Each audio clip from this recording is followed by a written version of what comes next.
Nanay ni Carlos Yulo na si Angelica Poquiz Yulo, hindi naging proud sa sariling anak matapos siyang manalo ng 2 gold medals sa 2024 Paris Olympics.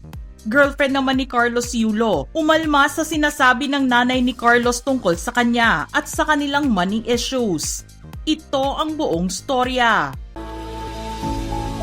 Nakaka-proud bilang isang Pilipino ang ipinakita ni Carlos Yulo sa 2024 Paris Olympics, kung saan naipanalo niya hindi lang isa kundi 2 gold medals para sa Pilipinas. Nakuha ni Carlos ang unang gold medal niya sa floor exercise at yung pangalawang gold medal ay galing naman sa artistic gymnastics. Ngunit sa likod ng nakaka-proud na moment nito ni Carlos para sa sarili at sa kanyang bayan, ay may bahid ito ng kontrobersiya at toxic relationship, kabilang ang kanyang sariling ina, si Angelica Poquiz Yulo. Ibinahagi ni Carlos Yulo sa kanyang TikTok ang kanyang saloobin patungo sa kanyang ina na si Angelica. Nag-share si Carlos ng isang post kung saan sinasabi nito na deserve ng girlfriend ni Carlos Yulo na ma-recognize din dahil siya lang ang nandoon para sa kanya.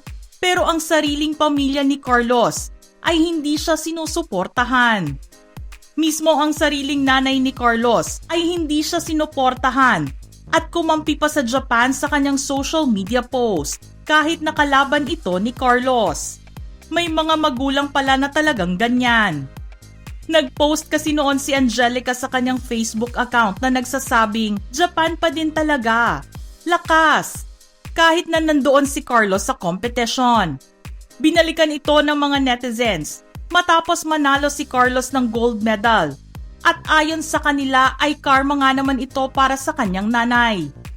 Bukod dyan ay binalikan din ng mga netizens ang Facebook post ni Angelica kung saan pinakita niya ang pagmamahal niya sa kanyang mga anak at binanggit niya lahat ng kanyang mga anak sa post maliban lang kay Carlos.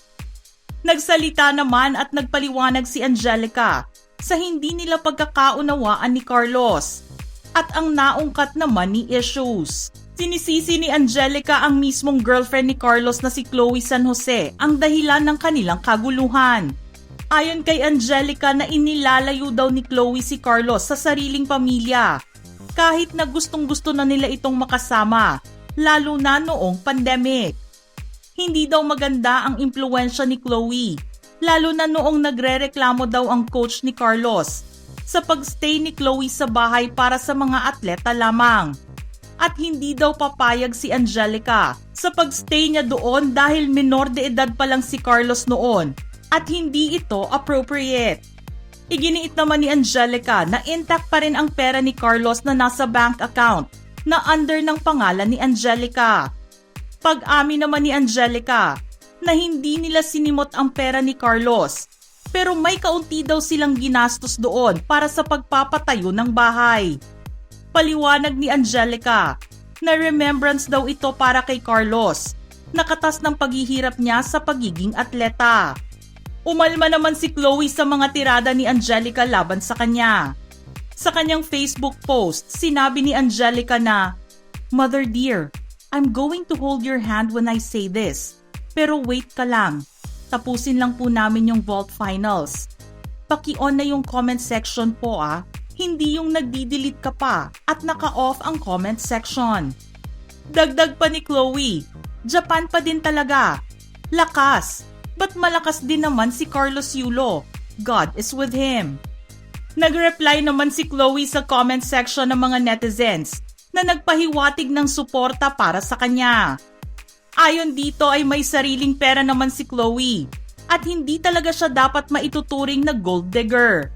Sa isang comment ay bakit daw si Angelica ang ini-interview at si Angelica mismo ang gold digger. Sabi naman ni Chloe na sariling gawain ni Angelica, bakit daw ipinapasa sa kanya? Hintayin na lang daw ang bank statement niya. Kahit na may kontrobersiya sa likod ng pagkapanalo ni Carlos Yulo, ang mga Pilipino ay todo suporta at sobrang proud kay Carlos sa kanyang 2 gold medals. Congratulations to Carlos Yulo from your Showbiz Philippines family.